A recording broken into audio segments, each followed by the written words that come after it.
नमस्कार प्रिय दर्शकों। हाजिर हूँ जन्म कुंडली में एक नए योग के साथ। नाम है क्लीब योग। यह योग कुंडली में कैसे बनता है, क्या फल देता है और किन किन प्रकार की ग्रहों की युति से यह इस योग का निर्माण होता है, आज के इस वीडियो में इसी बात पर चर्चा करेंगे। विषय पर जो है देखेंगे कि योग कैसे बनता है, क्या फल देता है। एक नया योग है, एक आप कह सकते हैं नए अनुभव के साथ।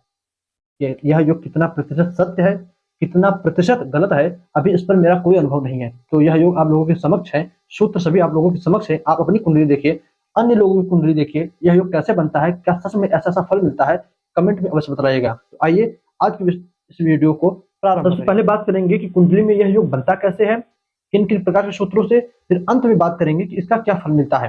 तो सबसे पहला जो सूत्र है वह कहता है कि कुंडली में यदि सूर्य चंद्रमा एक दूसरे को परस्पर देखें, सूर्य की भी सातवीं दृष्टि है, चंद्रमा की भी सातवीं दृष्टि है, दोनों एक दूसरे को परस्पर देखे तब कुंडली में यह पहला योग बनता है। तो कैसे देखेंगे? मान लीजिए हम सूर्य को लग्न में बैठा दें तो चंद्रमा सातवें भाव में हो, सूर्य से गिनने पर हमेशा चंद्रमा 7 नंबर पे हो। सूर्य दूसरे में हो तो चंद्रमा 8वें में हो, सूर्य तीसरे में हो चंद्रमा 9वें में हो, सूर्य चौथे में हो तो चंद्रमा 10वें में हो। सामने हो, सूर्य से गिनने पर 7वें में चंद्रमा और चंद्रमा से गिनने पर 7वें में सूर्य हो, तब कुंडली में यह क्लीब योग का पहला सूत्र सिद्ध होता है। इसी प्रकार दूसरा सूत्र कहता है जन्म कुंडली में शनि पर बुध की दृष्टि हो। मान लीजिए कुंडली में शनि कहीं पर बैठे हो और उनके ऊपर बुध की दृष्टि हो, तो बुध की भी एक ही दृष्टि है 7 नंबर, सातवीं दृष्टि बुध की भी है। तो शनि जहां पर, बुध जहां पर बैठे हो वहां से गिनने पर 7वें भाव में शनि बैठे हो, तब यह कुंडली में दूसरे प्रकार से क्लीब नामक योग बनता है।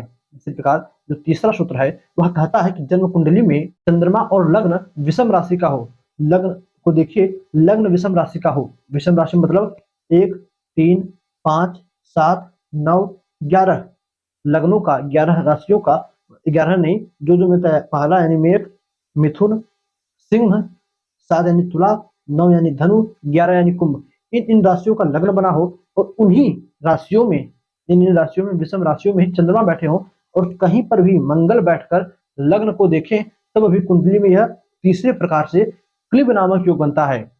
चौथा जो प्रकार है वह कहता है कि जन्म कुंडली में शुक्र, लग्न और चंद्रमा कुंडली के नवांश चक्र में देखने पर ये तीनों ग्रह शुक्र, लग्न और चंद्रमा विषम राशि का हो।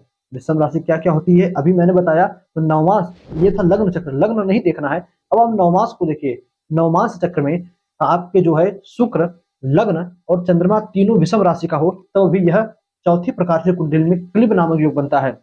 दर्शकों अब बात करें इस योग का फल क्या है। तो देखिए यह योग आप अच्छा बुरा दोनों कह सकते हो। मतलब सबसे पहला कहा कि जिसकी कुंडली में क्लीब नामक योग बनता है, ऐसा जातक अत्यंत दुर्बल होता है। आम भाषा में सिंगल पसली, एक हड्डी का कह सकते हो कि दुबला पतला होता है।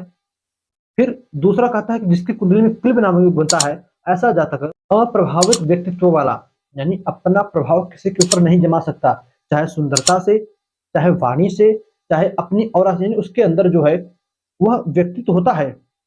सांसें लेता है, बोलता है, किंतु न तो सही ढंग से बातें कर पाता है, न सही उसका चेहरा मोहरा सुंदरता होती है। किसी भी प्रकार से लोग उसको पसंद नहीं कर पाते। बातें भी करेगा तो ऐसे उटपटांग कि सामने वाले को गुस्सा आ जाए कि एक पड़ाका मार दो हटावे।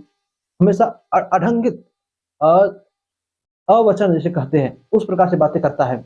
फिर शरीर भी उतना सुंदर नहीं कि कोई उस पर मोह होए। ऐसा जातक, तो सूत्र यहाँ तक कहता है कि ऐसा जातक नपुंसक होता है।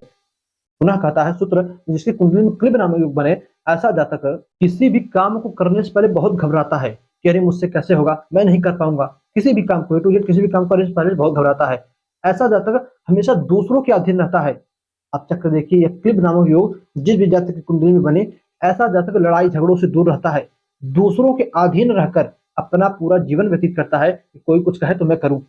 अपने मन से, अपनी बुद्धि से नहीं चलता, सामने वाला जो कहता है उसी के अनुसार सारे कामों को करता है। तो दर्शकों यह क्लीब नामक योग था। अब अपनी जन्म कुंडली देखिए, जन्म कुंडली में क्या यह योग बन रहा है या किसी की योग कुंडली में यह योग बन रहा है, तो कमेंट करिएगा। और कमेंट के साथ साथ यह भी बताइएगा कि यह योग कितना प्रतिशत सही है, किन किन प्रकार से फलों को, उपायों को, किन किन प्रकार के फलादेशों को अपनी कुंडली में सटीक बैठता है। क्योंकि यदि यह सिद्ध हुआ तो बहुत जल्दी खोज कर हम कहीं से इसका जो उपाय, इसका तोड़, ये कुंडली में बने तो इसकी शांति कैसे करनी चाहिए, इस वीडियो को लाएंगे। पहले आप देखिए कुंडली अपनी, अन्य लोगों की जिसके कुंडली में बन रहा है, उसके साथ इन फलादेशों को बांटिए। यदि वह कहता नहीं यह सब सत्य है, होता है मेरे साथ, तब जो है बहुत जल्द इसका हम उपाय ढूंढ कर लाएंगे। दर्शकों बस आज के इतना ही। योग कैसा लगा आपको, अच्छा खराब कितना सही रिजल्ट लगता है कमेंट में बताइएगा। वीडियो कैसी लगी लाइक डिसलाइक करके जाइएगा। इजाज़त दीजिए, पुनः आपसे मुलाकात होगी किसी नई वीडियो में नए टॉपिक के साथ। तब तक के लिए नमस्कार।